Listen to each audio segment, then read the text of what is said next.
You are welcomed in Raw Legal Lab video classes. Now we are going to discuss section 50 of the CRPC, that is person arrested to be informed of grounds of arrest and of right to bail. अब हम section 50 पर चर्चा कर रहे हैं जिसमें दो सब सेक्शंस हैं।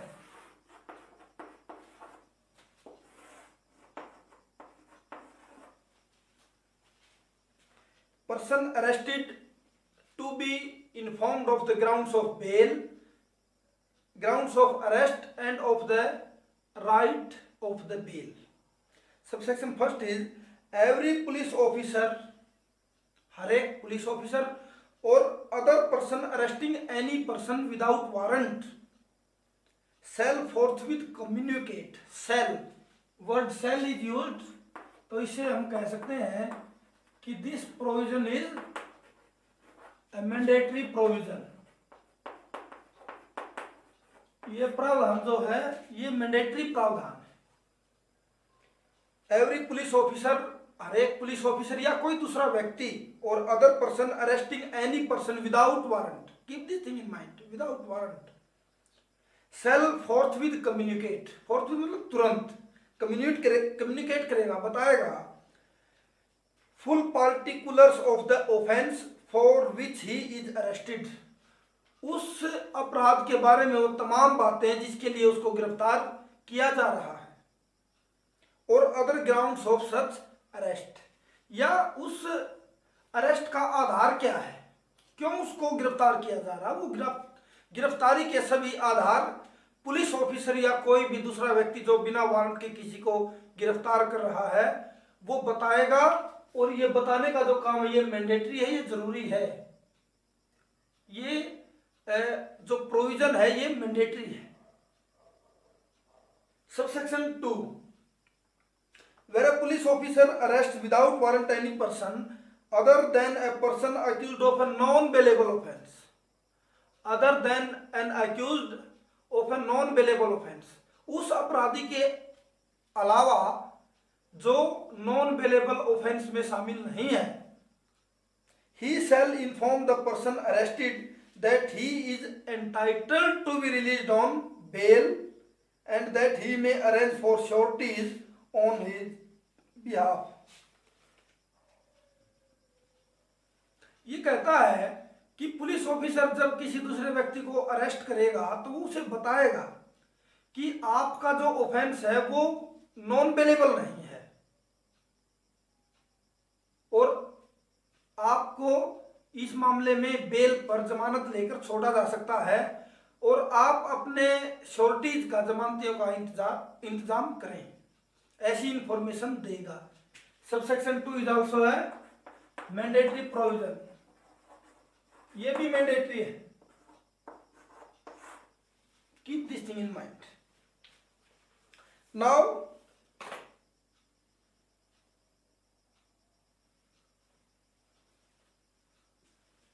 अब हमने लिखा कि दोनों बातें मैंडेटरी हैं, तो इसका इफेक्ट क्या होगा अगर सबसेक्शन 1 और सबसेक्शन 2, सबसेक्शन 1 में क्या कि full particulars of the offence नहीं बताया जाता है, सबसेक्शन 2 क्या है कि अगर उसे नॉन बेलेबल ऑफेंस के अतिरिक्त किसी अपराध में शामिल होने पर भी यह नहीं बताया जाता है कि आपको बेल के ऊपर छोड़ा जा सकता है, तो उस केस में क्या होगा, उस केस में जो अरेस्ट है दैट शैल बी इलीगल। अगर ये इंफॉर्मेशन सबसेक्शन 2 और सबसेक्शन 1 में जो इंफॉर्मेशन है जो मैंडेटरी है, अगर वो नहीं दी जाती है तो उसका इफेक्ट क्या होगा, प्रभाव ये होगा कि वो अरेस्ट इलीगल समझी जाएगी, वो लीगल नहीं होगी। और जिस व्यक्ति को अरेस्ट किया जा रहा है वो इस अरेस्ट को रेसिस्ट कर सकता है, उसका विरोध कर सकता है, उससे बचने का कोई भी उपाय कर सकता है, बचा सकता है अपने आप को कि वो अरेस्ट ना किया जाए, तो इसलिए he can resist the arrest. अब if I am to compare section 50 of the CrPC with the constitution.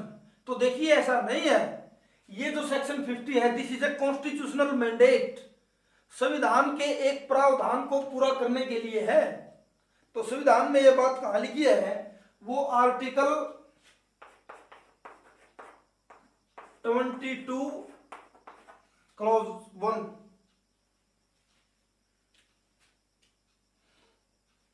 और अगर क्योंकि ये कॉन्स्टिट्यूशनल मैंडेट है, इंडियन कॉन्स्टिट्यूशनल लॉ की कंप्लायंस करता है ये सेक्शन 50, और अगर ये सेक्शन 50 को के प्रावधानों को अगर नहीं इफेक्ट में लाया जाता है तो क्या होगा, तो that shall be the disregard किस चीज का, procedure established by law.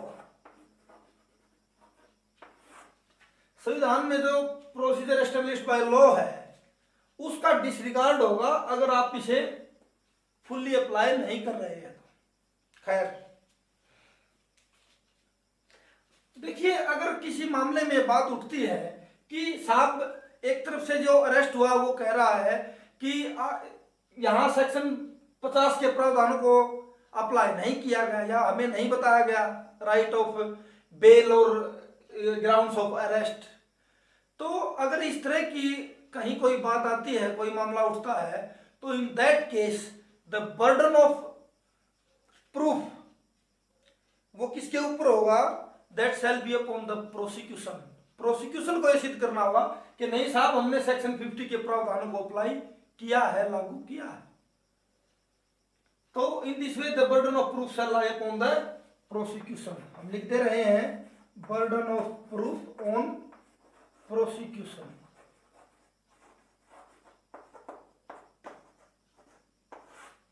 It shall lie upon prosecution. Now,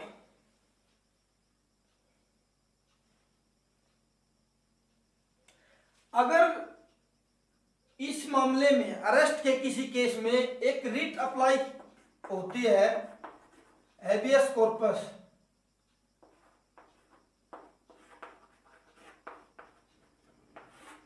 अब ये हैबियस कॉर्पस मेंटेनेबल है, इस बात का बर्डन किसके ऊपर होगा, on the person who is making allegations. ये बर्डन होगा पर्सन मेकिंग द एलिगेशंस। जो आदमी एलिगेशंस लगा रहा है उसके ऊपर ये बर्डन ऑफ प्रूफ है कि यहां हैबियस कॉर्पस लाइक होगी।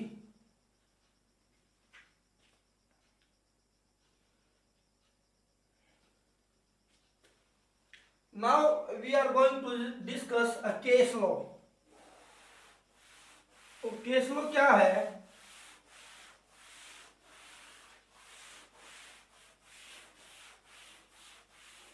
Case is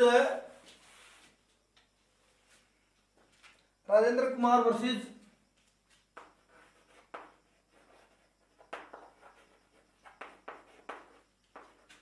state of Rajasthan, AIR 2003, Supreme Court. In this case, it was held by the Supreme Court that कि whether Section 50 or the provisions of Section 50 are complied with or not, धारा 50 के प्रावधानों को लागू किया गया या नहीं किया गया, ये क्वेश्चन ऑफ फैक्ट है, क्वेश्चन ऑफ लॉ नहीं है। और इसलिए इस मामले को मटेरियल ऑन रिकॉर्ड उसके आधार पर डिसाइड किया जाएगा कि मटेरियल जो रिकॉर्ड पर है उसके आधार से डिसाइड होगा कि ये प्रावधान फुल्ली कंप्लाई विद हुए हैं या नहीं हुए हैं। ऐसा क्यों है, क्योंकि this is a question of fact and not a question of law. अगर हम इसको रीड विद की बात करें तो रीड विद सेक्शन 75 सीआरपीसी, इसी तरह के बचाव की बात सेक्शन 75 में भी कही गई है, जहां अरेस्ट विद वारंट की बात है। a major question. एक सवाल और है कि what in the cases of preventive detention, कि प्रिवेंटिव डिटेंशन के जो केसेस हैं क्या उन मामलों में भी सेक्शन 50 अप्लाई होता है या नहीं होता है. If I am to answer this question, तो this section does not apply to the cases of preventive detention. Section 50 does not apply to the cases of preventive detention. In this way, I think we have discussed section 50 of the CRPC fully. Enjoy the lecture. Thank you.